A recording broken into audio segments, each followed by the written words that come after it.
కలుగును గాక. మరొక అవకాశం ఇచ్చాడు, సజీవ లెక్కలో ఉంచినాడు. మరి ఫిబ్రవరి మాసంలో చూస్తుండగానే 3వ ఆదివారంలోకి తీసుకొని చేశాడు. అంతే, ఆల్మోస్ట్ 2 నెలలు అయిపోయినట్టే కదా. చూస్తూ ఉండగానే న్యూ ఇయర్ నిన్ననే చేసుకున్నాం, అప్పుడే 2 నెలలు గడిచిపోయింది. ఏం జరిగింది 2 నెలల్లో? 2 నెలల్లో మన కుటుంబాలు అభివృద్ధిపరచబడి ఉండవచ్చు, మనకున్నటువంటి కోరికలు తీర్చబడి ఉండవచ్చు, మనకున్నటువంటి పనులు చక్కపరచబడి ఉండవచ్చు, అన్నీ బాగున్నాయి. కానీ మరొకసారి మనం ఆత్మీయ జీవితంలో విషయంలో చూస్తే, మరి నెలలు పెరుగుతున్న శిశువు పెరిగినట్టుగా మనలో ఆత్మ పెరుగుచున్నాడా? ఆత్మ విషయంలోనే కాదు, ఆజ్ఞల విషయంలోనే కాదు, నియమాల విషయంలోనే కాదు, దేవుని ప్రేమ విషయంలోనే కాదు, దేవునికి నిబద్ధులమై ఉండే విషయంలో కూడా మనం ఎదుగుతున్నామా?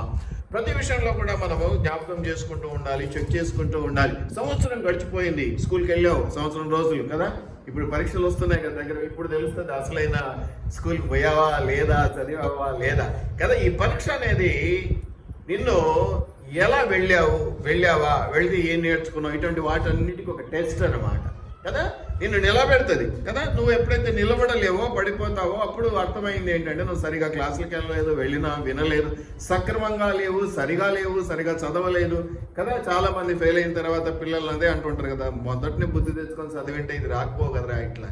కాబట్టి మొదటనే బుద్ధి తెచ్చుకొని జాగ్రత్త పడి ఉంటే మనకు తర్వాత జరిగేటువంటి ఆ యొక్క ఇరుకులు కానీ ఇబ్బందులు రావని నేను అనను.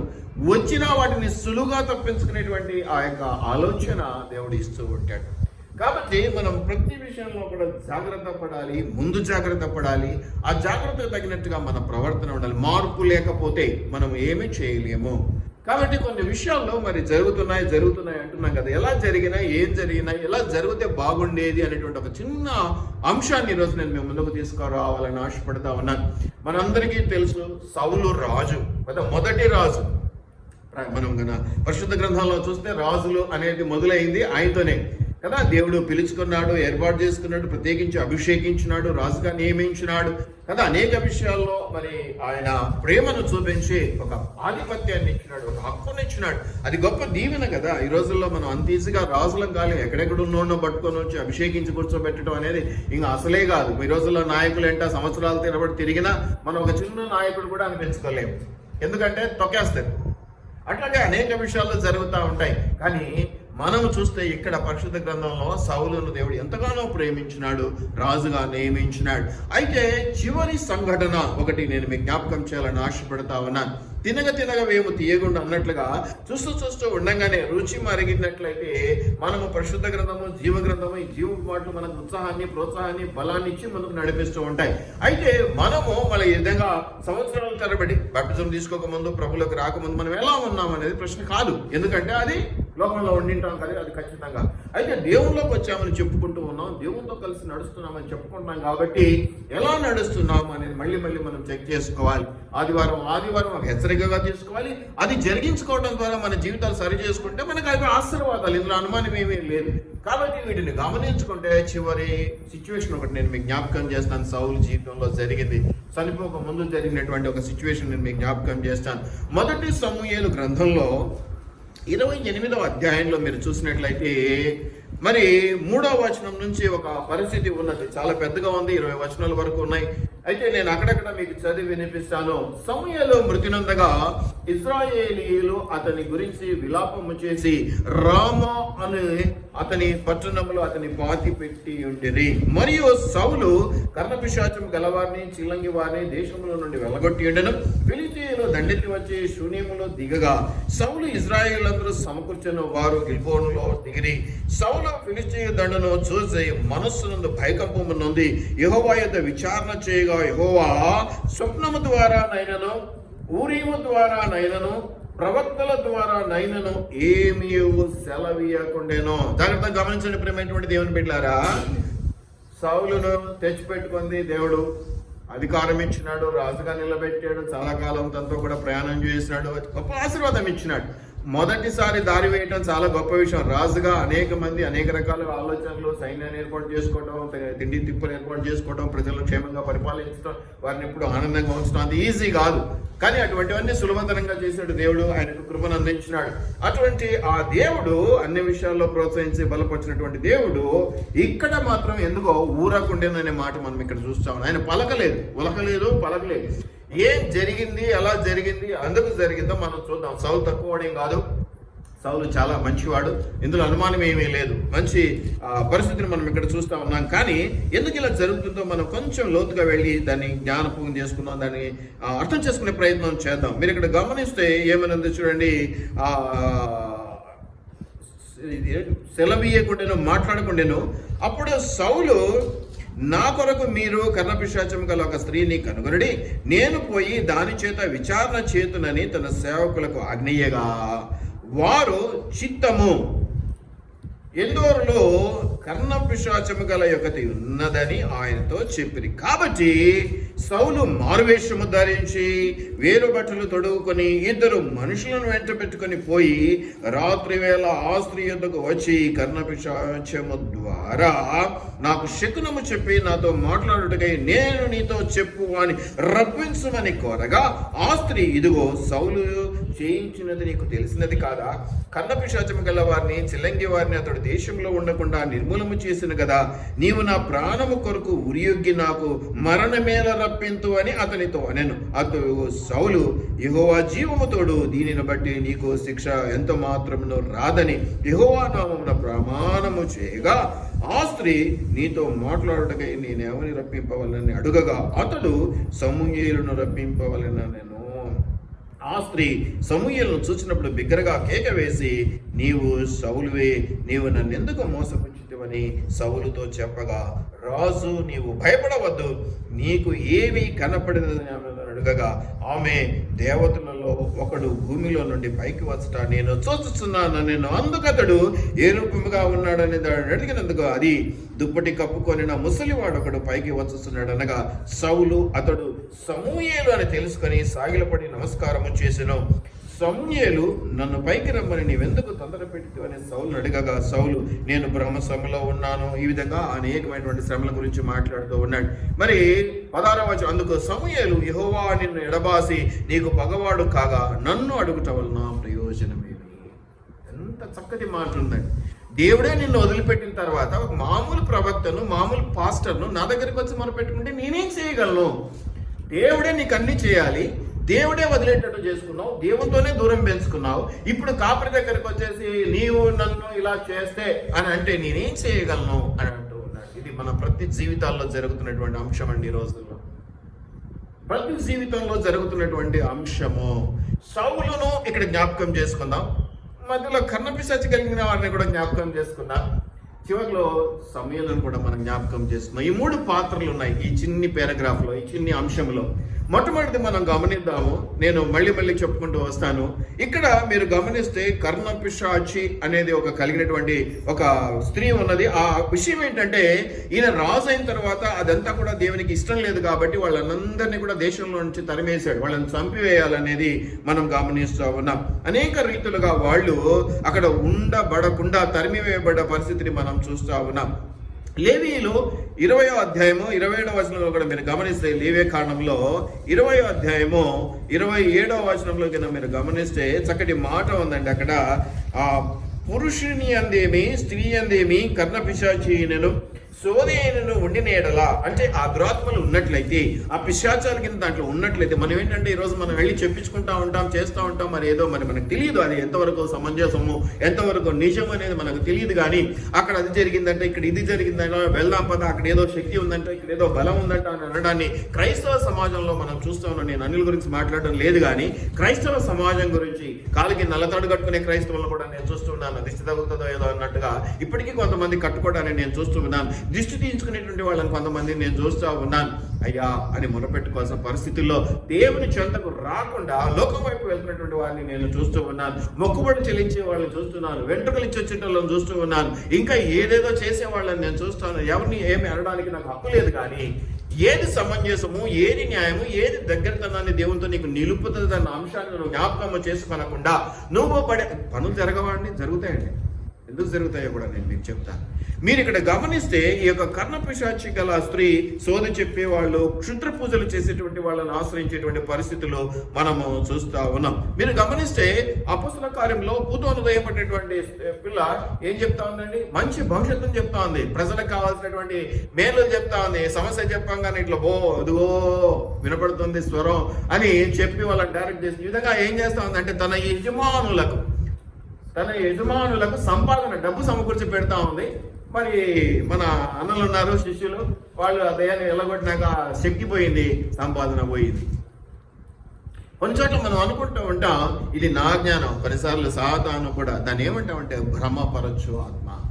ఈ భ్రమపరచు ఆత్మ ద్వారా నడిపించబడేటువంటి వారు వాళ్ళు ఎంత చెప్పినా వినరు, మూర్ఖంగా ఉంటారు, రైట్ వేలోనే పోతున్నాం అనుకుంటారు, మాకు పనులు జరుగుతున్నాయి కదా అని కూడా అంటూ ఉంటారు. కానీ చివరికి వారి మార్గం ఎక్కడికి తీసుకెళ్తుందంటే ఇదిగో సౌలుకి ఏం జరిగిందో తెలిస్తే ఆ మార్గంలోకి వెళ్తున్నాం అనేది మనకు అర్థమైపోతుంది. మనం గమనించినట్లయితే అనేక రీతులుగా మనం చూస్తున్నాం. సాతాను ఈ రోజుల్లో అనేక రకాలుగా భ్రమలకు నెట్టేస్తాడు. ఏమంటారు మనకి చర్చెస్ లో తలనీలాలు ఇవ్వటాన్ని మనం చూస్తూ ఉన్నాం, చర్చెస్ లో టెంకాయలు కొట్టడాన్ని మనం చూస్తున్నాం. తప్ప ఒప్పని పక్కన పెడితే ఎంత దాకా వెళ్ళిపోతున్నామంటే అంత దాకా వెళ్ళిపోతాం. ఈ భ్రమపరుచు ఆత్మ ద్వారా నడిపించబడేటువంటి వారు నష్టపోతున్నారా? లేదు, నష్టపోవటం లేదు, లాభపడతారు. ఎందుకంటే పక్కకు రానియకుండా వాళ్ళని కట్టడి చేయాలి కాబట్టి సాధారణ జాగ్రత్త తీసుకుంటాడు. ఏమని? వాళ్ళకి ఇచ్చేటివి ఇస్తూనే ఉండడం ద్వారా. ఎందుకంటే మాకు వస్తున్నాయి, మేము అడిగాము, మేము దొరుకుతున్నాయి కాబట్టి ఇది తప్పు కాదు అని వాదించే పరిస్థితి వాళ్ళలో ఉంటుంది. కాబట్టి ఈ యొక్క పూజలు చేసేటువంటి వారి విషయంలో ఏమని మాట ఉంది అక్కడ? వాళ్లను ఏమంటున్నాడమ్మా? పురుషులందేమి, మన లేవియ కాండం 20వ అధ్యాయం 27వ వచనంలో పురుషులు ఏందేమి స్త్రీలు ఏందేమి అంటే ఇద్దరిలో ఉంటుందండి. చాలా మంది చూస్తూ ఉంటాం, ఆయన చెప్తాడంట ఏదో పోయిందంటే, ఈయన చెప్తాడంట. అంత సమూహం లాంటి వాళ్ళు ఈ రోజుల్లో లేరండి. ఆ రోజుల్లో సౌలు ఎట్లా పట్టుబడ్డాడు? యాక్చువల్గా గాడిదలు పోయించే దానికోసం వెతుకుతుంటే సమూహలు ఎదురు ఎందుకు ఎదుగుతారు ఆయన వచ్చిన పని, నువ్వు వేరే పని మీద దేవుడు పిలుస్తున్నాడు రా అని తీసుకొచ్చి అభిషేకించినాడు. అట్లాగా తెలిసిపోతూ ఉంటాయి దర్శన వరం వల్ల కానీ ఇతర వల్ల కానీ. ఏది భ్రమపరుస్తోంది, ఏది మేలు చేస్తోంది, ఏది సత్యం చెప్తుందో నీవు తెలుసుకోవాలి. అలా తెలుసుకోకుండా పోతే ఏం జరుగుద్దో ఈ రోజు మన వాక్యంలో గమనిద్దాం. ప్రియమైనటువంటి దేవుని బిడ్డలారా, మీరు ఇక్కడ గమనిస్తే ఈ వరం ఉన్నోళ్ళు చాలా మంది ఉంటారు, కానీ ఆ వరం దేవుని ద్వారా వచ్చిందా సాతాను ద్వారా వచ్చిందా? ఇది మీరు ఇక్కడ చూస్తే ఈ కర్ణపిశాచి కానీ పూర్వను దయమైనటువంటి స్త్రీ విషయాన్ని కూడా మీరు జ్ఞాపకం చేసుకుంటే వీళ్ళని అస్సలుగా ఏం చేయాలని మరి లేవే కాండంలో ఈ మాటలు చెప్పినాడంటే, పురుషుని ఎందేమి స్త్రీ ఎందేమి కర్ణపిశాచి సోది ఉండిన ఎడల వారికి మరణ శిక్ష. ఏమని ఆజ్ఞించాడండి? వారికి మరణ శిక్ష విధింపవలెను, వారిని రాళ్ళతో కొట్టవలెను, తమ శిక్షకు తామే కారకులు. ఇది బలము. ఇలా చేస్తే కొంతమంది ఆవహించు ఇటు ప్రాక్టీస్ చేసే వాళ్ళు చాలా మంది ఉన్నారండి ఈ రోజుల్లో. ఊజా బోర్డ్ అని, ఆ బోర్డ్ అని, ఈ బోర్డ్ అని, ఆత్మలు పిలిచి మాట్లాడుతున్నామని ప్రాక్టీస్ చేయడానికి ఒకటి ఉంది. ఫెమిలియర్ స్పిరిట్ అనేది ఒకటి ఉంటుంది.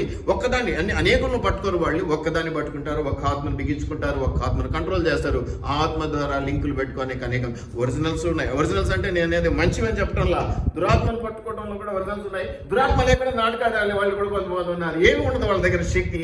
ఇదిగో నా రాత్రి వచ్చి ఆత్మ చెప్పింది అని చెప్పి వాళ్ళు కూడా కొంతమంది ఉన్నారు. మీరు గమనించండి, నిజంగా ఆత్మను కంట్రోల్ చేసుకుంటూ పనిచేసి ఆ యొక్క దుష్టత్వం వైపు ఇంకా బలంగా మిమ్మల్ని అంటే అందరినీ నడిపించే వాళ్ళు ఉన్నారు.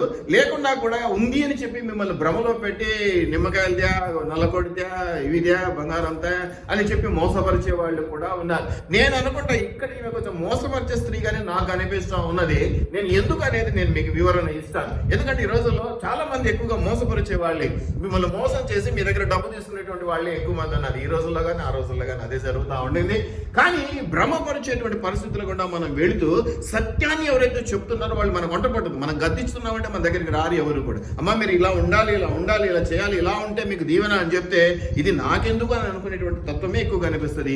ఏమీ లేకుండా ఏదో ఒకటి చేసి మిమ్మల్ని మభ్యపెట్టి భ్రమపరిచి పంపిస్తుంది. మీకు ఆనందం కావచ్చేమో నాకు తెలియదు. మీరు ఇక్కడ గమనిస్తే వాళ్ళను రాళ్ళతో కొట్టి చంపాలి అనేది మీరు గమనించుకోవాలి. అలా ఉంది అనేది మీరు ఇక్కడ చూడాలి. అంతేకాదు మీరు అనేక విషయాల్లో మీరు గమనిస్తూ ఉన్నారు. యెషయా 8:19 కూడా మీరు గమనించండి. 8:19 యెషయా గ్రంథం 8:19 మీరు చూస్తే, యెషయా గ్రంథము 8:19 మీరు చూస్తే, యెషయా 8:19 మీరు గమనించండి. ప్రేమైనటువంటి దేవుని బిడ్డలారా, ఒకటి చదువుదాం. కొన్ని వాక్యాలు చదివితే మనకు విషయం అర్థమైతే ఉంటుంది. అమ్మా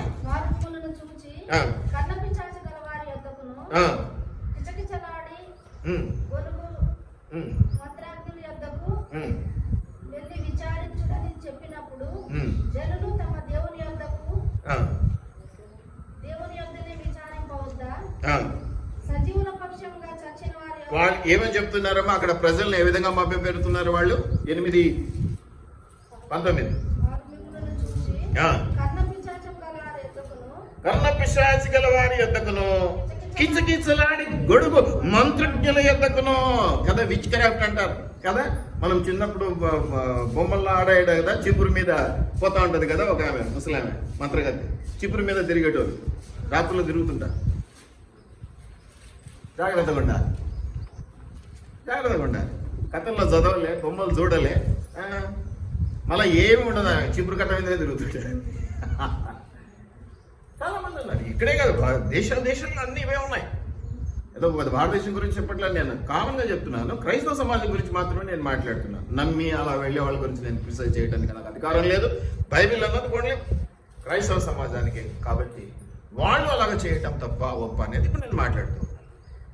కాబట్టి ఇవన్నీ కూడా చూస్తే ఇటు మభ్యపెట్టే వాళ్ళు ఉన్నారు. నేను అనేది ఎక్కడో కాదండి, కాపురులో ఉన్నారు, తోటి విశ్వాసంలో ఉన్నారు. ఈ చర్చికి రాలేదా, ఆ చర్చికి పోదాం పని నయం అవుతుంది. అక్కడ మంత్రం ఇస్తారు, ఏమిటి ఇస్తారు, ద్రాక్షారసం ఇస్తారు, బల్ల ఇస్తారు. ఇది ఇవ్వట్లేదు, ఇది మరి ఏమిటో మరి మనకు తెలియదు. ఆడ ఇంకొంచెం ఏదో కల్పిస్తారు అన్నమాట దాంట్లో. కాబట్టి బాగుంటుంది, బాగా అవుతుంది అని చెప్పి తీసుకోవాలి చాలా మంది ఉన్నారు. కాబట్టి ఇక్కడ ప్రజలు ఏం చేస్తారంట, మిమ్మల్ని చూసి కర్ణపిశాచి గల వారి యొద్దకును కిచకిచలాడి కొనుకు మంత్రజ్ఞుల యొద్దకును కిచకిచ కదా సౌండ్స్ వస్తూ ఉంటాయి కదా, సౌండ్స్ వస్తూ ఉంటాయి. విపరీతమైనటువంటి ధోరణులు చూస్తూ ఉంటాం. సో ఇటువంటి అనుభవాల ద్వారా వెళ్తేనే మీకు అర్థమవుతుంది. కొన్ని మీకు అనుభవాలు ఉంటాయి కూడా, కానీ మీరేంటంటే ఇప్పుడు బాగా అయ్యారు కాబట్టి మీకు లెక్కజమ లేకుండా పోయింది. దేవుడు అంటే లెక్కజమ లేదు, కాపరంటే మిమ్మల్ని ఆ అవస్థ నుంచి బయటపడేసిన కాపరంటే లెక్కజమ లేదు. ఎంతసేపు ఏదో మనం ఇంకా ఇంకా ఇంకా మేలు కొరకు, స్వస్థత కొరకు, లేదా ఇంకా దీవెన కొరకు ప్రయాసపడితే చాలు, మన జీవితాలు సెట్ అయిపోతాయి అన్నటువంటి ఆలోచన. మంచిదే, తప్పేం లేదు, అందరం అట్లే ఉన్నాం. కాకపోతే చివరిలో ఏం రిజల్ట్స్ తీసుకుంటాం మనం అనేది నేను ఈరోజు మీకు జ్ఞాపకం చేయాలి. అందరూ అలా ఉన్నా చివరి దేవుని నిర్ణయం ఏంటి, దేవుని చిత్తం అలాగే నెరవేర్చబడుతుంది. దేవుడు ఏం చెప్తాడు, ఏం చేస్తాడు, ఎలా నడిపిస్తాడో తెలుసుకోవాలి. సౌలుని ఈరోజు ఉదాహరణగా తీసుకున్నాను. మంచి రాజు దేవుడు తీసుకొచ్చాడు. మరి సౌలు ఏ విధంగా చేస్తున్నాడంటే, అసలు మొదట ఆ కర్ణ పిశాచి కలిగినటువంటి వారిని కానీ, ఇట్లా కిచకిచలు ఇట్లాంటి చేసేటోళ్ళని కానీ మొత్తం వెళ్ళగొట్టేసినాడు దేశంలో నుండి. అంతేకాదు వారిని కొంతమందిని మరణం అవుతారని చెప్పాడు. అందుకే ఆ స్త్రీ ఎవరి దగ్గరికి వెళ్ళాడో ఆ స్త్రీ ఏమంటుందంటే, నీకు తెలియదా, చట్టం చేశాడు సౌలు, చంపేస్తారు, ఎట్టొచ్చినావు, నన్ను ఏమైనా చంపడానికి వచ్చినావు, నాయన పో అన్నాడు. అందుకని అట్లా కనుక్కుంటుందేమో అని ఆయన పాపం సౌలు అంటే తెలిసేమో, రాజు కదా తెలిసి ఉంటుందని మారువేషంలో వచ్చాడు. అక్కడికి వచ్చి ఆమెను అడిగాడు, నాకు ఇది పని కావాలా. ఆమెకి ఇటువంటి బాగా అలవాటేమో, వాడిని పిలుస్తా ఇన్ని పిలుస్తాను, బాగా సంపాదించుకొని ఉంటుంది. కానీ మీరు గమనిద్దాం, లోతుకు వెళ్దాం తర్వాత మీరు గమనించినట్లయితే ఇటువంటివన్నోనే మరి 2వ దినవృత్తాంతములు 33:6, 2వ దినవృత్తాంతములు 33:6,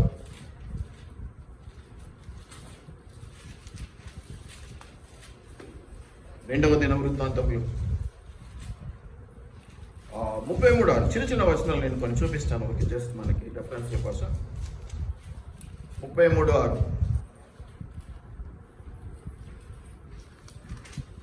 బెనిహిన్నోము లోయందు అతడు తన కుమారులను అగ్నిగుండములో గుండా దాటించి ముహూర్తములను విచారించుచు మంత్రములను చిలంగితనమును వాడుక చేయ కర్ణపిశాచములతోనూ సోదెగాండ్లతోనూ సాంగత్యము చేయుచు యెహోవా దృష్టికి బహుగా చెడుతనము నడుచు ఆయనకు కోపము పుట్టించను. దేవుని కోపం వచ్చిందంట. ఎందుకు వచ్చిందంటే పైన కొన్ని రీజన్స్ చెప్తున్నాడు.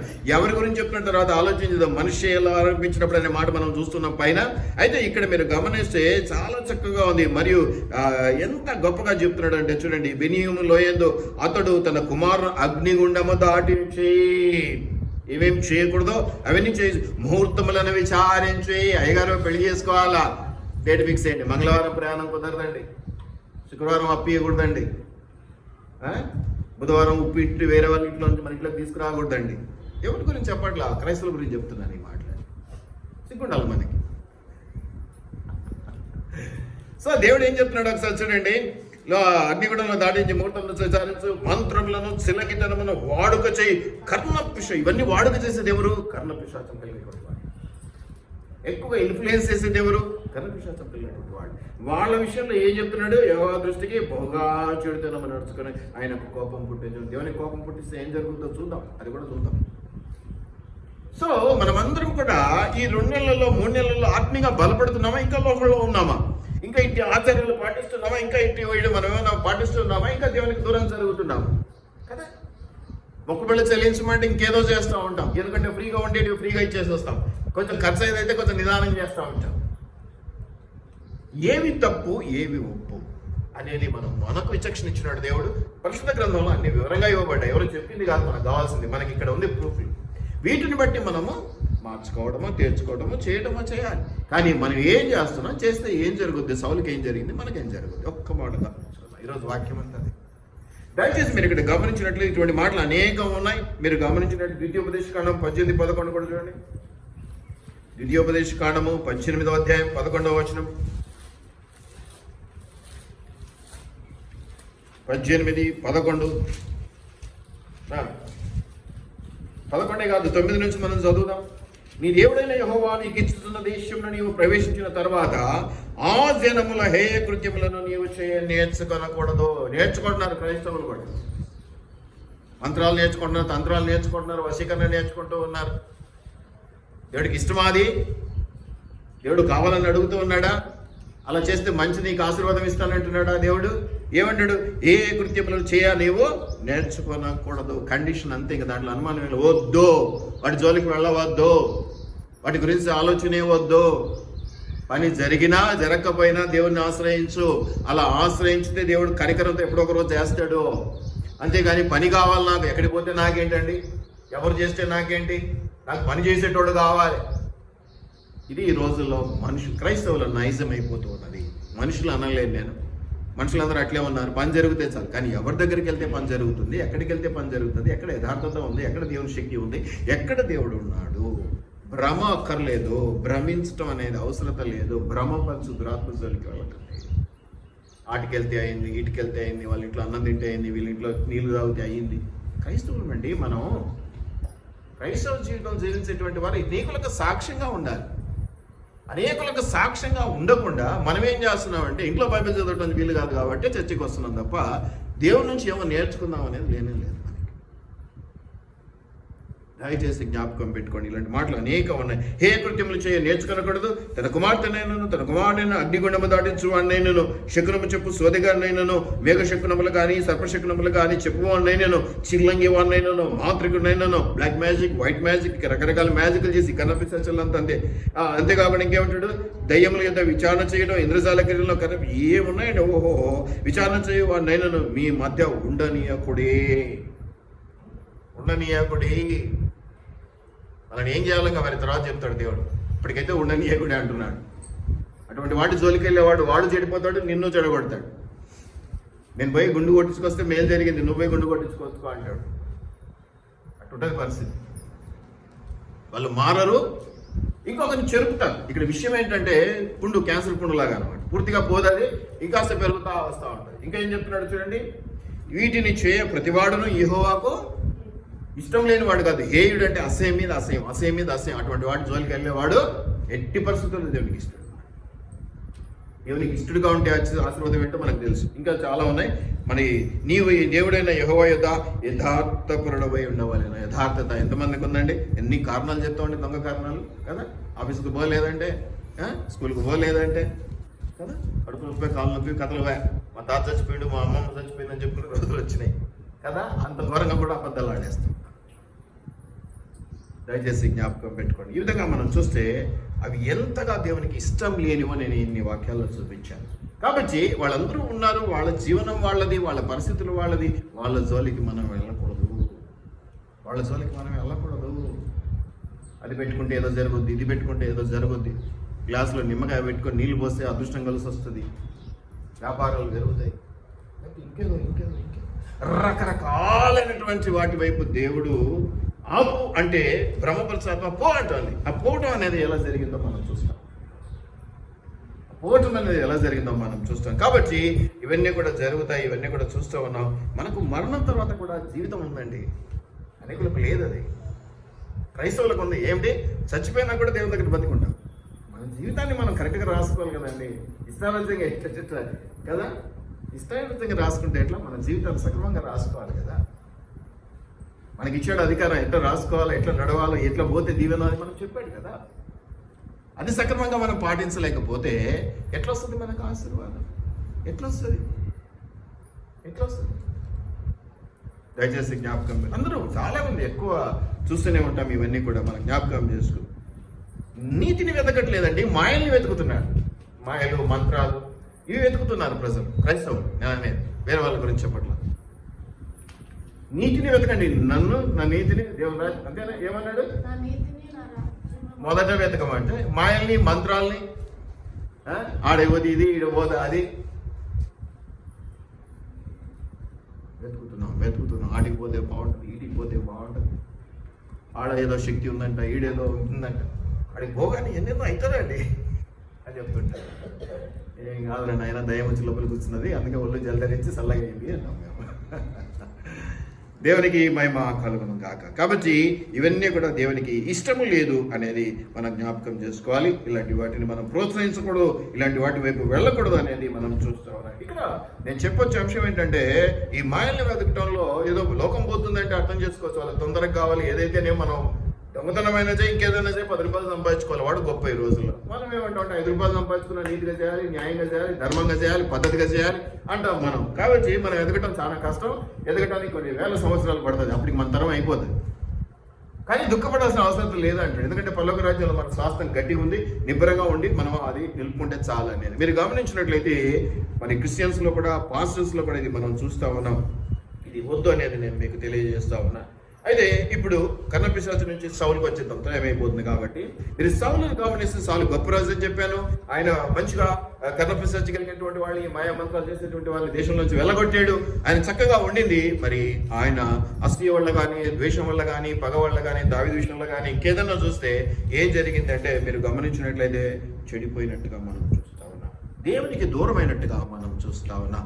దేవునితో కలిసి అడుగులు వేసేవాడు, దేవునితో కూడా మాటలు కలుపుకొని దేవుని యొక్క విషయాలను, చిత్తాన్ని తెలుసుకునేటువంటి వాడు, దేవుని కృపకు పాత్రుడైనటువంటి వాడు దేవునికి దూరపరచబడ్డాడు. మీరు గమనిస్తే మరి ఈ మొదటి సమూయేలు 16-14 చూడండి. మొదటి సమూయేలు 16-14 ఇప్పుడు చదివిన దాంట్లో కూడా ఉంది, అయినా కూడా నేను మళ్ళీ ఒకసారి ఇంకొక వాక్యం కూడా చూపిస్తూ ఉన్నాను. యెహోవా ఆత్మ సౌలును విడిచిపోయి, యెహోవా యుద్ధ దురాత్మ ఒకటి వచ్చి అతను వెరిపింపగానని. యెహోవా ఆత్మ సౌలును విడిచిపోయి. ఇప్పుడు మనము 28వ అధ్యాయంలో కూడా చూస్తే ఏమనుందో చూడండి.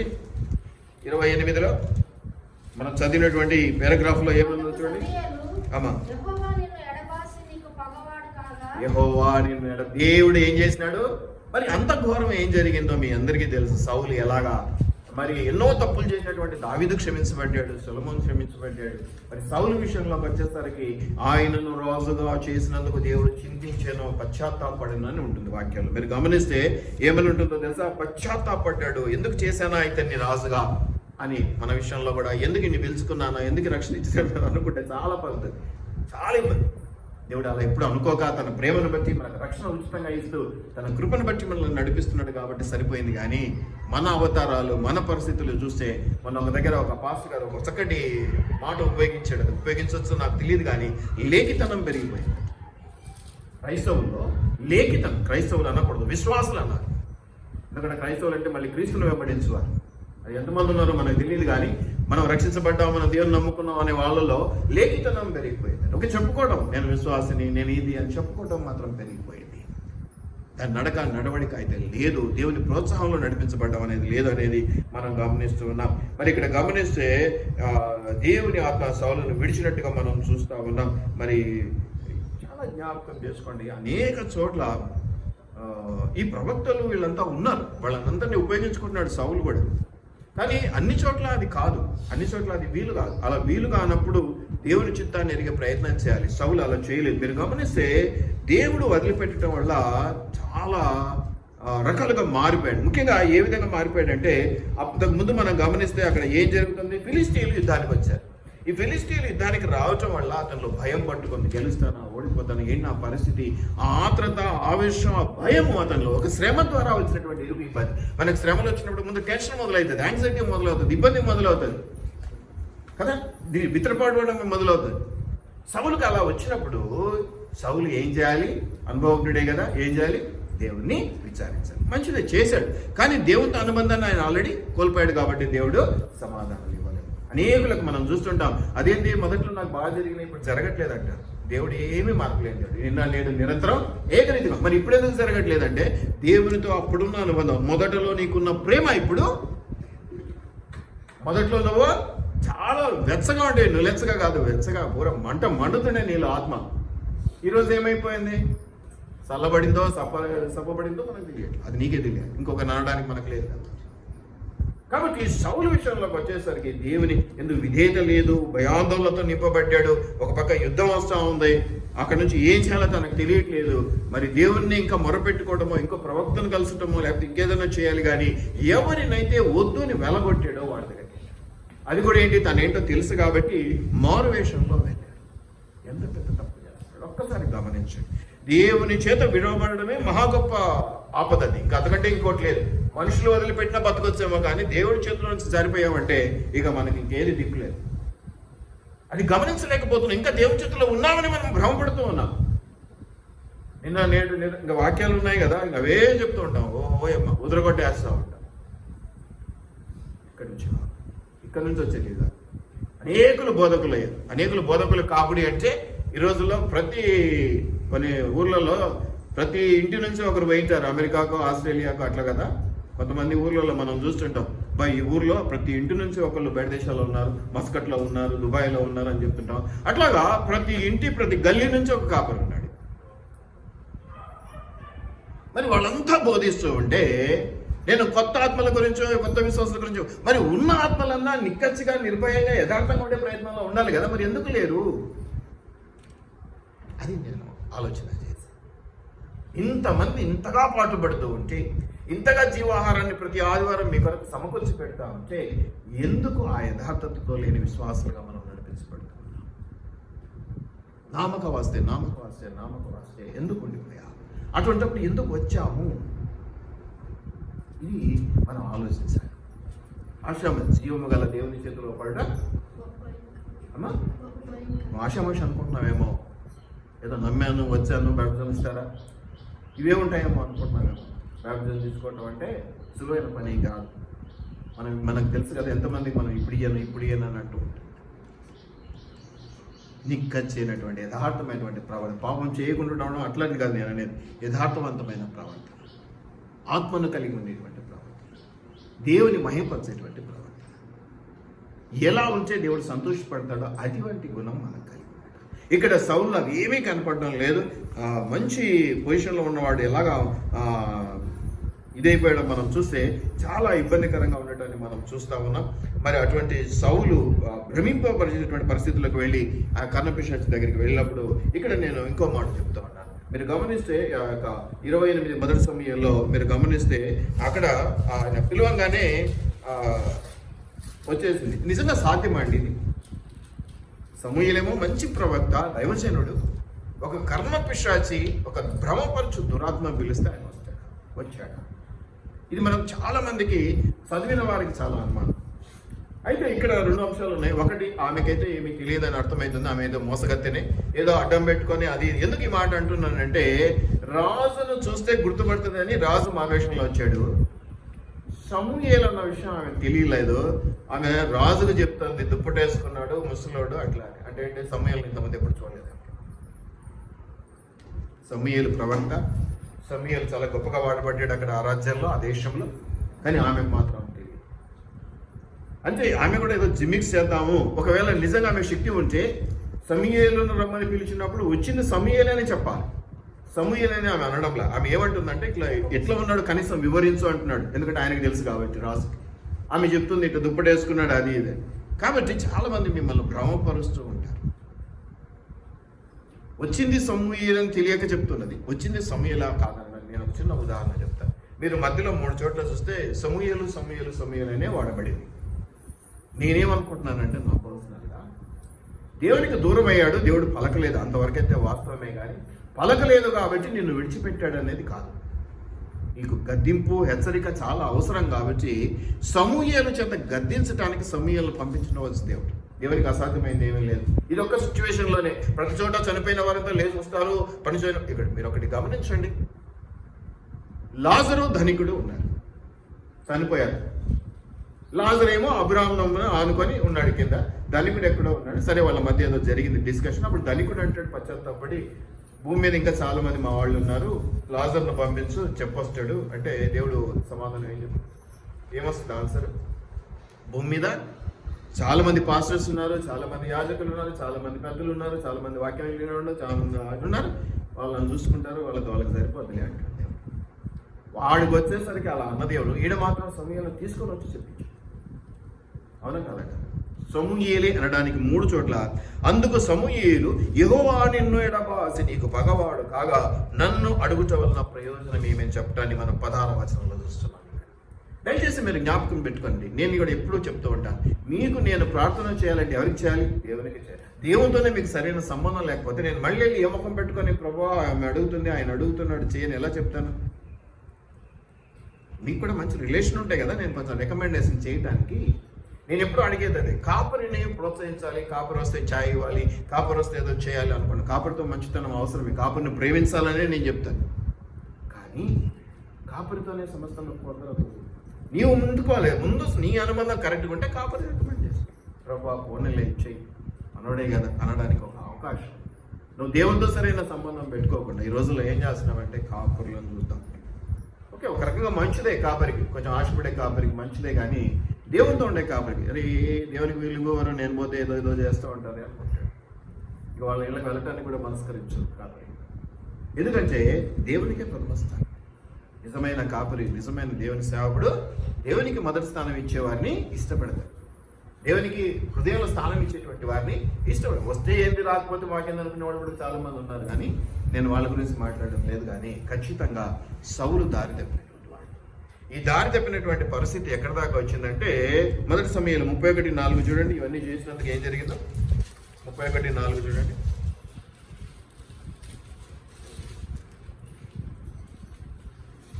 సున్నతి లేని వీరు వచ్చి నన్ను పొడిచి అపహాస్యము చేయకుండానట్లు నీ కత్తి దూసి దాని చేత నన్ను పొడవమని తన ఆయుధములను మోయువానితో చెప్పగా అతడు భయము చేత అలాగ చేయనల్లకుండాను. కనుక సౌలు తన కత్తి పట్టుకుని దాని మీద పడెను. సౌలు మరణమాయనని అతని ఆయుధములు మోయేవాడు తానును తన కత్తి మీద పడి అతనితో కూడా మరణమాయను. ఏం జరిగిందండి? అమ్మా ఎలాంటి మరణం? యువర్ రైట్, ఆత్మహత్య. చివరికి నీ జీవితం దేవునికి దూరం అయితే అదే గతి. అంటే శరీరీతిగా ఆత్మహత్య చేసుకుంటామని కాదు, ఆత్మను ఆత్మహత్య చేసేసి ఆత్మ లేని వాడిగా బ్రతికే పరిస్థితులు వస్తాయి. పైకి బాగానే ఉంటాం, లోపల ఏం జరుగుతుందంటే దేవుని ఆత్మ నీలో ఉండడం తెలిసిపోతుంది. ప్రతి మనిషిని కళ్ళను చూస్తే తెలిసిపోతుందండి. గాసు కళ్ళు వేసుకొని ఉంటారు, చూస్తేనే తెలిసిపోతుంది. ఆత్మ లేనివాడు దురాత్మ ఉంది అని చెప్పగలదు. దురాత్మ ఉందని ఇంకో ఎగ్జాంపుల్, ఇస్కరియోతు యూదా. ఏం జరిగిందండి?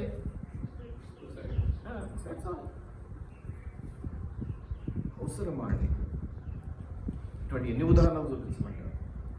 దేవునికి దూరపరచబడటం వల్ల, దేవుని బాధ పెట్టడం వల్ల, దేవుని మాట వినకపోవటం వల్ల, దేవునికి విధేయత చూపించకపోవటం వల్ల, వీటికే నష్టం అనుకుంటే ఇంకా లోకం వైపు వెళ్ళి లోకం వైపు ఉన్నటువంటి పద్ధతులు ఆచరించడం వల్ల, దేవునికి ఇష్టం లేని పనులు చేయటం వల్ల, దేవునికి అపహాస్యము చేయటం వల్ల, ఎగతాళి చేయటం వల్ల.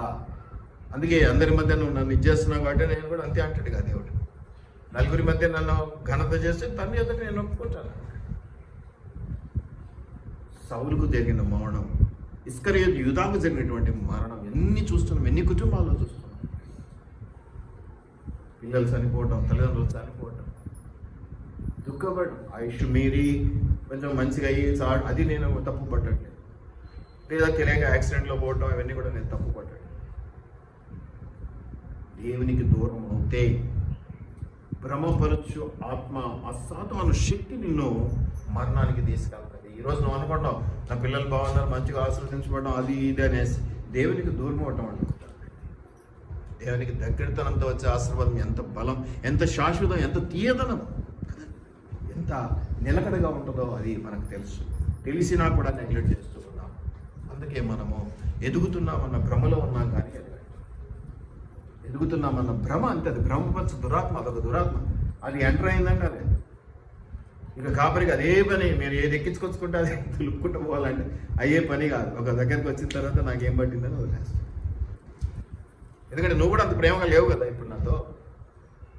దేవునికి దూరం అయితే దేవుడు చేయి వదిలిపెట్టినట్టుగానే కాపరి ఒక రోజు నేను చేయి వదిలి మస్తు మంది కాపులు ఉన్నారు కాబట్టి ఇబ్బంది లేదు, దేవుడు మాత్రం ఒక్కడే కదా, అది ఇక్కడ ఇంపార్టెంట్. దేవుడు చేతులు పెట్టి ఇంకో దేవుని దగ్గర మనం వెళ్ళలేము, వెళ్ళినా నీకేమీ కాదు. మనుషులం కాబట్టి, కాపుర్లం కాబట్టి మమ్మల్ని వదిలేసి ఇంకా చర్చికి వెళ్దాం, ఇంకో దగ్గరికి వెళ్దాం అని సంబరంగా వెళ్తున్నాం. మంచిది, తప్పులేదు. ఈ రోజుల్లో వెళ్ళాలి. 4 రకాలు తింటే కదా నీకు ఏది రుచిగా ఉంది, ఏది నీకు ఆరోగ్యమో తెలుస్తుంది. కాబట్టి ఈ యొక్క సౌలు విషయంలో మనం చూస్తే రకరకాలుగా ఉండటాన్ని మనం చూస్తూ ఉన్నాం.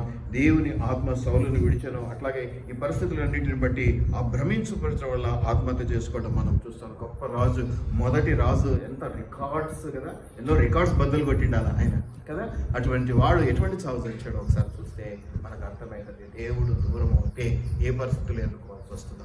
కష్టాలు రావని నేను అనటం, కష్టాలు వస్తాయండి, దేవుడు పెడతాడు. దేవుడితో దగ్గరతనం ఉన్నప్పుడు ఇంకొంచెం ఎక్కువగా పరీక్షించబడతాం. దేవుడితో అతి దగ్గరగా ఉన్నా పరీక్షలు ఎక్కువగానే ఉంటాయి. దేవునితో దూరం జరిగినా అతి కష్టాలు, అతి నష్టాలు ఎక్కువగానే జరుగుతూ ఉంటాయి. కానీ ఏది అనేది మనం జ్ఞాపకం చేసుకుంటాం. నువ్వు భ్రమలో ఉండి నేను యోగును, నేను మంచివాడిని, నేను ఎప్పుడు బైబిల్ చదువుకుంటా, నేను ఎప్పుడు ప్రార్థన చేసుకుంటా, నాకు వస్తూనే ఉంటాయి, నేను ఖచ్చితంగా ఉండాలని చూస్తాను, అందుకని నాకు వస్తాయి అంటారు. కొంతమందిని చూస్తే ఎగతాళికి నవ్వు వస్తుంటుంది. కాపుర్లం కదా, తెలిసిపోతాం ఏంటి ఇలా జీవితం. దయచేసి జ్ఞాపకం పెట్టుకోండి. సౌలు ఎలాగైతే దేవునికి దూరమై ఇటువంటి పరిస్థితులను తెచ్చిపెట్టుకున్నాడు కదా, ఒక్కసారన్నా మళ్ళీ ఆలోచన చేసి వద్దు ఎటైతే అటు అయింది అని అనుకున్నా బాగుపడేవాడేమో. ఎక్కడికి వెళ్ళాడు? ఏదైతే తరిమేశాడో, ఏదైతే దేవునికి ఇష్టం లేదని తెలిసి ఆయన చేసినాడు, తరిమేశాడు వాళ్ళను. మళ్ళీ వాళ్ళ దగ్గరికి వెళ్ళి మాకు సాయం చేయండి అని ఆ కర్ణ పిశాచగలిగినటువంటి ఆమెను అడగటం. ఆ పరిస్థితులకు మంత్రయోగములు చేయని నేర్చుకోనకూడదని ఉంది వాక్యం. అవి అవసరం లేదు మనకి. కానీ ఈ రోజుల్లో మనం పోతే ఏమన్నా ఇంకోటి చేస్తే వాడు నేను చేయలేదండి, చేసేవాడి దగ్గరికి వెళ్ళానండి అనేవాళ్ళు చాలా మంది ఉన్నారు. తప్పు, అలాంటివి చేయకూడదు. ఇష్టమైన కష్టమైన ఒక్కసారి నాగటిపై చేయి వేసాం, దేవుడిని వదిలిపెట్టుకుని దేవుడు ఏదో ఒక రోజు మళ్ళీ మనల్ని పడ్డవాడు ఎప్పుడు పడి ఉండడండి. లేసే ప్రయత్నంలో అయితే మనం ఉండాలి. నీతిమంతుడు అమ్మా ఎన్నిసార్లు పడ్డా ఎన్నిసార్లు వేస్తాడు ముందురా. దాన్ని బట్టి భయపడి ఇంకా కావట్లేదు అని ఇంకో దారి వెళ్తే అది ఎంత నష్టాన్ని, కష్టాన్ని, ఇరుకుని, ఇబ్బంది నీతో పాటు నీ కుటుంబాన్ని అంతటిని లాక్కెళ్ళి. అందుకే ఈ మంత్రయోగంలో ఇటువంటి వాళ్ళ పరిస్థితి చూస్తే ఎట్లుంటుందంటే, వాళ్ళు చనిపోయినాక కూడా ఆ దుష్ప్రభావము ఆ కుటుంబం మీద ఉండటాన్ని నేను చూస్తూ ఉంటాను. అందుకే పితరుల పాపములు, పితరుల శాపములు అనేది కూడా మనం ఒప్పుకోవాలి, వాటిని తొలగించుకోవాలని వాక్యం చెప్తాం. ఎవడో చేసింది కూడా నీకు వచ్చి కూర్చొని ఉంటుంది. దయచేసి వాటిని కాదు కానీ మనం నేర్చుకోవాల్సిన వాటిని నేర్చుకుందాం. కాబట్టి సౌలు రాజు ఎవరినైతే వాళ్ళని వెళ్ళగొట్టాడో వాళ్ళ దగ్గరికి వెళ్ళి విచారించి వారిని వెదికెను అనేది మనం 28:7 మనం చూస్తే వారిని వెదికించినట్టుగా మనం చూస్తా ఉన్నాం కదా. ఎంత దౌర్భాగ్యపు స్థితి కదా. ఎవరినైతే వెళ్ళగొట్టాడో వాళ్ళ కోసం విచారణ చేతునని తన సేవకులు అట్లా ఇవ్వగా చిత్తం ఎదురులో వారిని వెదికినట్టుగా మనం ఇక్కడ చూస్తున్నాం. ఎవరినైతే వద్దనుకున్నామో వాళ్ళని వెతికి పట్టుకున్నాడు, వాళ్ళ దగ్గరికి వెళ్ళాడు. అది కూడా మారువేషంలో వెళ్ళాడు. ఒక రాజు వెళ్ళి తనకున్నటువంటి ఆ సమస్యను చెప్పుకొని తీసుకురా అంటే ఆమె ఏదో హంబగు చేసేసింది, ఆమె ఏదో ఘోరం చేసేసింది, ఇట్లాంటి మోసం చేసేది వాళ్ళు బాగుంటారు కదా, ఇట్లాంటి మీకు బాగా నచ్చుతారు అనుకుంటా. యథార్థంగా ఇది కాదు, ఇది ఉంటుంది, ఇది ఇలా అనే వాళ్ళను మీరే ఎవరూ ఇష్టపడారు. ఏదైనా సమస్య గురించి రాగానే ఏమో నాన్న ఇది పోతో లేదో ఇలా కొన్ని నేర్చుకోవాలి, అన్నీ పోతాయని మనం బాండ్ రాసిచ్చినాడు దేవుడు అనుకుంటా. అన్నీ పోగొత్తానని బాండ్ రాసిచ్చాడు అనుకుంటా. కొన్ని భరించాలి, కొన్ని సహించాలి, అలా నిలబడిపోవాలి. అలాగ చేస్తాడు దేవుడు. అటు వాటి కూడా తీసుకొచ్చి కుటుంబం వేసి నేను బంగారంగా మార్చి ఆశీర్వాదాల కొరకు మిమ్మల్ని సిద్ధపరుస్తాడు, నన్ను సిద్ధపరుస్తాడు. అంత ఈజీ కాదు కాపరి. ఒక ఆయన చెప్తా ఉన్నాడు, ఇంటి పోరు, ఫ్యామిలీ పోరు, సంఘం పోరు, ఆఫీస్లో పోరు, చాలా ఉంటాయంట కాపరికి, చాలా ఉంటాయంట. మీరు మంచోళ్ళు కాబట్టి మీ పోరు తక్కువ ఉంది, కానీ నాకు చాలా పోర్లు ఉంటాయి. పోరాట మాట వినోళ్ళని ప్రజలు ఎంత చెప్పినా వినరు. ఇట్ట కాదు ఇట్ట అంటే అయ్యా మాకు వాక్యం తెలుసయ్యా అంటే వాడి జ్ఞానం ఏంటంటే ఇంకా వాడి జ్ఞానం గొప్పదనుకోవాలి. దయచేసి జ్ఞాపకం పెట్టుకుందాం. దయచేసి మరి అవన్నీ కూడా చూస్తే చాలా చక్కటి మాటలు ఉన్నాయి. మరి సౌలు యొక్క మరణాన్ని కూడా మనం జ్ఞాపకం చేసుకుంటున్నాం. మరి సమూయేలు కూడా అక్కడ మా గద్దింపు చేసి వెళ్ళిపోవడానికి మనం చూస్తున్న సమూయేలు యెహోవా నేను ఎడబాసి నీకు పగవాడు. ఈ మాట నేను నా పక్షాన్ని కూడా చెప్తున్నానండి. ఏ కాపరి ఏం చేయాలి? దేవునితో మీకు సత్సంబంధాలు లేకపోతే నువ్వు కాపరిని మార్చు, సుట్టు పూటేసుకున్న దగ్గరికి పో, లేకపోతే నిక్కర్ వేసుకొని చెప్పేటో దగ్గరికి పో, సైకిల్ మీద పోయటం దగ్గరికి పో, లేకపోతే కార్లు విమానాలతో ఏమీ దాంతో ఫరకే పడదు. నీకు దేవునితో ఉండే సంబంధంగా. నేను ఎప్పుడు చెప్పేది అది మన సంఘంలో కాపరి కాదండి, దేవుని చూడండి, దేవునితో సంబంధం కరెక్ట్లో పెట్టుకోండి. అప్పుడు కాపరి కూడా సులువు అవుతుంది అడగటానికి. ప్రభా చూడు నాయన, ప్రభా సాయం చేయండి. ఎప్పుడైతే మీరు వినక మీరు పోగొట్టుకుంటారో ఆ నష్టం మీదిగానే ఉంటుంది. దానికి కాపరి ఏం చేయలేడని ఇక్కడ మనం చూస్తా ఉన్నాం. కాబట్టి ఇవన్నీ కూడా మనం గమనించుకుందాం. ఎన్నో విషయాలు ఉన్నాయి, వీటిలో లోతు చాలా ఉంది. కానీ మనం పైపైన చూస్తూ ఉన్నాం. ఇటువంటి వాటి జోలికి వెళ్ళకూడదు. మనం ఒకరినొకరం పురికొల్పుకోవాలి, ఒకరినొకరం రేపుకోవాలి. దేనికోసం రేపుకోవాలి? దేనికోసం పురికొల్పుకోవాలి? మంచి కోసం, మానవత్వం కోసం, దేవుడితో దగ్గరతనం కోసం. రాకడ వరకు మంచోళ్ళం చెడ్డోళ్ళం కాదు, ఒక దగ్గరికి వచ్చేసాం, అయిపోయాం, ఒక కుటుంబంగా నిలబడిపోయినాం. వాక్యంలో చదువుతాం కదా, పిల్లాడు తప్పు చేస్తే వాడిని దండించాలి, బాగుండాలి. కానీ ఏమని చదివే మరణం కోరుకోదు. తిట్టుకుందాం, కొట్టుకుందాం, మళ్ళీ రాకడ వరకు పట్టుకొని నిలబడదాం. దేవుని ఎదుట అందరం నిలబడాలి, ఎవరు జారిపోవడానికి వెళ్ళి. వీటిని గమనించుకోవాలి. అసలు ఎందుకు ఇవన్నీ కూడా చెప్తున్నానంటే అసలు దేవుని ఉద్దేశం ఏమై ఉంది అంటే ఫిలిప్పీలు 1:20. ఫిలిప్పీలు 1:20 త్వరగా గమనించుకో.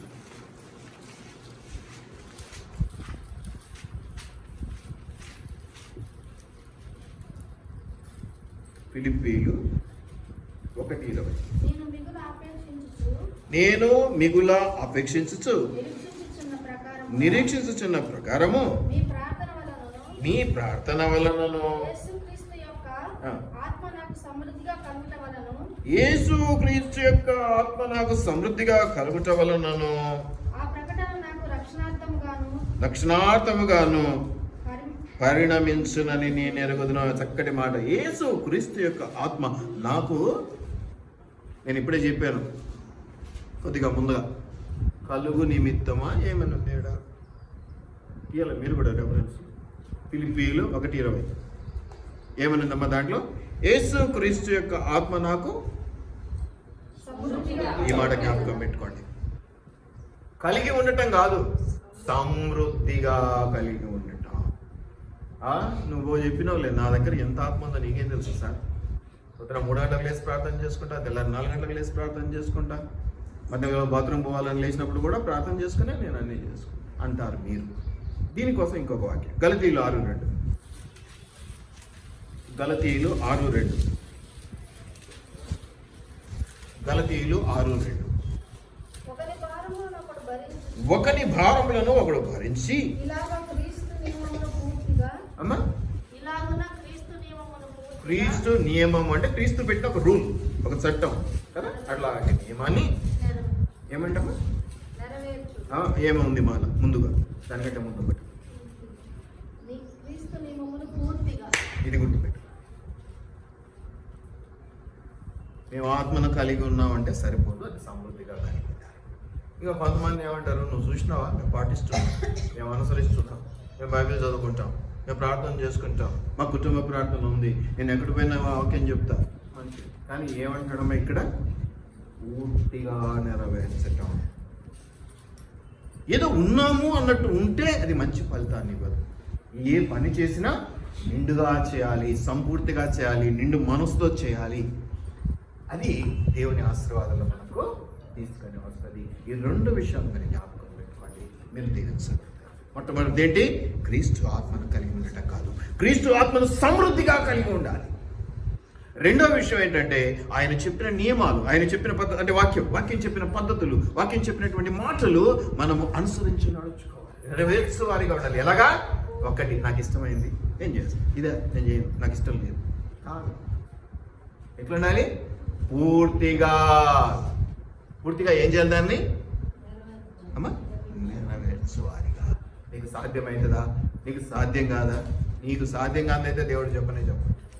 సాధ్యం కాదు చెప్తే నీకు అన్నీ కూడా అనుకూలపడి జరిగేటట్టుగా అన్ని అరేంజ్మెంట్స్ చేస్తాడు. అంతే. ఇదిగా నిన్ను వదిలిపెట్టాడు దేవుడు. నువ్వు అనుకుంటావు నాకు ఇది సాధ్యమా, నాకు ఎంత పెద్ద నష్టం జరుగుద్ది, కోట్లు నష్టపోతా, జీవితం నష్టపోతా. ఏం నష్టపోతావు? అసలు దేవుడు లేకపోవడమే పెద్ద నష్టం నీకు. ఇంకా ఏ నష్టం ఉందని నువ్వు నష్టం గురించి మాట్లాడుతూ ఉన్నావు? అవునంటారా కాదంటారా? దేవునికి దూరం అవడమే పెద్ద నష్టం, దానికి మించిన నష్టం ఇంకేది లేదు. అటువంటిది నువ్వేమనుకుంటున్నావు? ఇది నష్టం, అది నష్టం, అది నష్టం, ఇది నష్టం అని నువ్వు నియమమును పూర్తిగా నెరవేర్చు. ఇది మంచిది కాదు, ఇది మనకు దీవెన కాదు. మనం జ్ఞాపకం పెట్టుకుందాం, ఆ చివరి దినాల్లో ఎంతో గొప్పగా దేవుని చేత వాడబడి మంచి రాజుగా ఉండవలసినటువంటి సౌలు ఒక చెడ్డ రాజుగా మరణం పొందుకున్నాడు. దేవుడు అతన్ని రాజుగా నియమించినందుకు పశ్చాత్తాపపడినటువంటి మాట, అది నీ విషయంలో నా విషయంలో జరగకుండా మనం జాగ్రత్త పడదాం. క్రీస్తు ఆత్మను పొందుకున్నాం, మనం అందరిలో ఆత్మ ఉన్నది, కానీ నిండుగా సమృద్ధిగా ఉండాలి. ఎలా ఉండాలంటే పొంగి పొరలాలి. అప్పుడే మనం ఇతరులకు చెప్పగలం, ఇతరులకు ఏదైనా చేయగలము. నా దగ్గరే కొద్దుగా బొట్ట పట్టుకుంటే నేను ఇంకొకరికి ఏమీ చేయను. ఇది జ్ఞాపకం పెట్టుకున్నాం. అంతేకాదు క్రీస్తు నియమమును పూర్తిగా నెరవేర్చువారిగా ఉన్నాం. ఎప్పుడైతే క్రీస్తు నియమమును గొప్పగా నెరవేర్చువారిగా మనం ఉంటామో దేవుడు సంతోషపడతాడు, మనకు సమాధానం ఇస్తాడు, మనకు సంపూర్ణమైనటువంటి ఆశీర్వాదమును ఇస్తాడు. అట్టి ఆశీర్వాదాల పాత్రలుగా మనం నిలబడదాం. ప్రార్థన చేసుకుందాం. దయగలిగినటువంటి మా ప్రభా, కృపైనటువంటి మా దేవా, నీకు వందనాలు. రాజుల రాజా, ప్రభుల ప్రభా, నీకు స్తోత్రాలు నైనా. ఇదిగోనైనా చక్కగా సౌలు ఒక సిచ్యువేషన్, చివరి సిచ్యువేషన్ని మేము జ్ఞాపకం చేసుకున్నాం. నైనా ఎంతగా నీ నుంచి దూరం అయ్యాడో, ఎంతగా నష్టపోయాడో, ఎలాంటి మరణాన్ని పొందుకున్నాడో మేము చూస్తూ ఉన్నాం. అలాగే నైనా నీ చిత్తంలో మేము క్రీస్తు ఆత్మను సమృద్ధిగా కలిగినటువంటి వారిగా ఉండటానికి మాకు సహాయం చేయండి. ఒట్టిగా క్రీస్తు ఆత్మను కలిగి ఉండటమే కాకుండా అటు నియమమును పూర్తిగా నెరవేర్చువారుగా మేము ఉండుటకు కృప చేయమని వేడుకుంటున్నాం. అయ్యా, ఈ విషయాల్లో ఒకరినొకరం సహాయం చేసుకోవాలి, ఒకరినొకరం రెచ్చగొట్టుకోవాలి, ఒకరినొకరం పురికొల్పుకోవాలని వాక్యం సెలవిస్తుంది. మేము చెడుకు ఎక్కువగా కలిసిపోతున్నామే కానీ మంచికి ఎక్కువగా కలవట్లేదు. నీ కృప దయచేయమని, ఇటు మంచి మాటలతో మమ్మల్ని ఆదరించి ఆశీర్వదించమని నజరుడైన యేసయ్య అతి పరిశుద్ధ నామంలో అడిగి వేడుకొని ప్రార్థిస్తూ ఉన్నాం మా పరలోకపు తండ్రి. ఆమేన్. ఆమేన్. దేవునికి మహిమ కలుగును.